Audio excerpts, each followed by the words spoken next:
स्त्रियों को मासिक धर्म क्यों आता है और मासिक धर्म के दौरान इतनी पीड़ाएं क्यों झेलनी पड़ती है?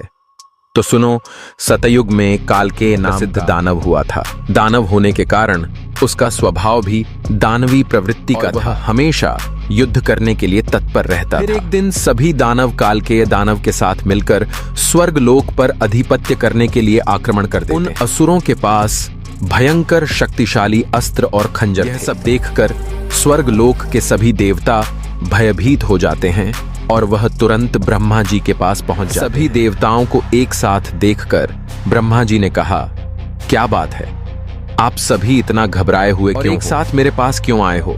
स्वर्ग लोक में सब ठीक तो है ना? देवताओं ने कहा, नहीं ब्रह्मदेव, स्वर्ग लोक में कुछ ठीक नहीं है। स्वर्ग लोक पर अधिपत्य करने के लिए असुरों ने आक्रमण कर दिया है, इसीलिए हम सभी आपके पास मदद मांगने के लिए आए। असुरों के पास अस्त्र शस्त्र हैं और हमारे पास अस्त्र शस्त्र भी नहीं। ब्रह्मा जी ने कहा, तुम सभी देवता इसी क्षण महर्षि दधीचि के पास चले जाओ। तुम्हें अपनी शरीर की हड्डियों से तुम्हें अस्त्र शस्त्र प्रदान करेंगे। उन्हीं अस्त्रों का प्रयोग करके असुरों का वध कर सकोगे। सभी देवता महर्षि दधीचि के आश्रम पर जाते वे सभी उनसे प्रार्थना करते हुए कहते हैं, हे दधीचि, स्वर्ग लोक पर असुरों ने आक्रमण कर दिया है और हमारे पास उनसे लड़ने के लिए अस्त्र शस्त्र नहीं, इसीलिए हम आपसे मदद मांगने आए हैं। कृपया करके आप हमें अस्त्र शस्त्र प्रदान करें।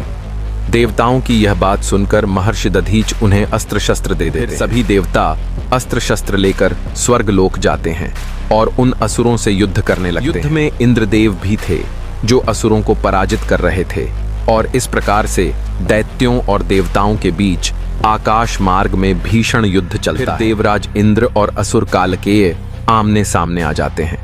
दोनों के बीच भीषण युद्ध होता है और देवराज इंद्र अपने वज्र का प्रहार करके कालकेय को मार डालते हैं। उसके शरीर में एक ब्रह्म हत्या वास करती है, जिससे इंद्रदेव को ब्रह्म हत्या का पाप लगता है। इसीलिए देवराज इंद्र ब्रह्मदेव के पास जाते हैं और उनसे ब्रह्म हत्या से छुटकारा पाने का उपाय पूछते हैं। तो ब्रह्मा जी ने कहा, हे इंद्रदेव, ब्रह्म हत्या के इस महापाप से बचने का एक ही उपाय है कि आप इस ब्रह्म हत्या को 4 भागों में दान कर दो, जिससे तुम इस पाप से पूरी तरह से बच जाओगे। तब इंद्रदेव ने कहा, ठीक है।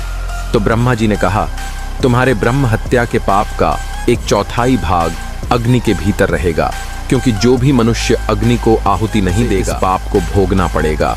और तुम्हारा दूसरा 1/4 भाग जल के भीतर रहेगा। जो भी जल में थूकेगा अथवा जल में मल मूत्र का त्याग करेगा उसे भी इसका पाप भोगना पड़ेगा।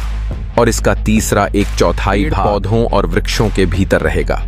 जो भी मनुष्य अकाल कारण ही वृक्षों को काटेगा उसे भी ब्रह्म हत्या का पाप लगेगा। कथा को आगे बताते हुए भगवान शिव ने कहा, हे देवी, इस तरह ब्रह्म हत्या के जिस घोर पाप से बचने के लिए इंद्रदेव ने पाप के 3 हिस्से अग्नि, जल और वृक्ष को दे दिए और जो इसका चौथा हिस्सा जो स्त्रियों ने ले लिया था। इसी कारण आज स्त्रियों को मासिक धर्म आता है और इतनी पीड़ाएं झेलनी पड़ती है। इसीलिए जो भी पुरुष मासिक धर्म के दौरान स्त्रियों को स्पर्श करता है अथवा उनके साथ संबंध बनाता है, ब्रह्म हत्या का पाप लगता है।